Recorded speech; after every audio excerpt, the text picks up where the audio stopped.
Hello students.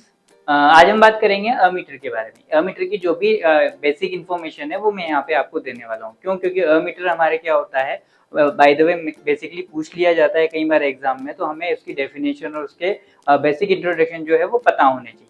तो हमारे पास क्या है बेटा, देखो अमीटर के लिए अगर हम बात करें कि अमीटर की जो डेफिनेशन होती है वो क्या होती है, it is a electric device which is use to measure electric current. क्या मेजर करती है बेटा? इलेक्ट्रिक करंट मेजर करती है। और एक ये क्या होती है, एक टाइप की इलेक्ट्रिक डिवाइस होती है।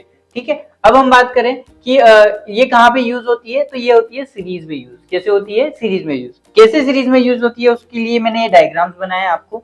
रेजिस्टेंस लगा हुआ है तो रेजिस्टेंस के सीरीज में कैसे होगा, इसका एक टर्मिनल किससे अटैच हो जाएगा? रेजिस्टेंस से अटैच हो जाएगा। बैटरी को अगर हम बैटरी के आगे अगर हमें इसको यूज करना है तो बैटरी का एक टर्मिनल किससे अटैच हो जाएगा? अमीटर से अटैच हो जाएगा। तो इस तरीके से बेटा ये सीरीज होता है। ये कौन सा कॉम्बिनेशन होता है? सीरीज कॉम्बिनेशन में ये एड होता है और इसी तरीके से वर्क कर पाता है। अगर हम बात करें हमारे रेजिस्टेंस की, मींस अमीटर का रेजिस्टेंस होना कैसा चाहिए, एक्चुअली ये अमीटर बिल्कुल हमें क्या दे, बिल्कुल सही रीडिंग दे। उसकी रीडिंग के लिए अमीटर का रेजिस्टेंस कितना होना चाहिए, तो अमीटर का रेजिस्टेंस कितना होना चाहिए बेटा? लो होना चाहिए। और लो के अलावा अगर हम बात करें आइडियल अमीटर, मींस बिल्कुल वो सही तरीके से बना हो, उस सही तरीके से बने हुए अमीटर का रेजिस्टेंस जो होता है वो कितना होता है?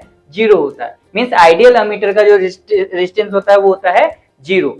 ठीक है बेटा।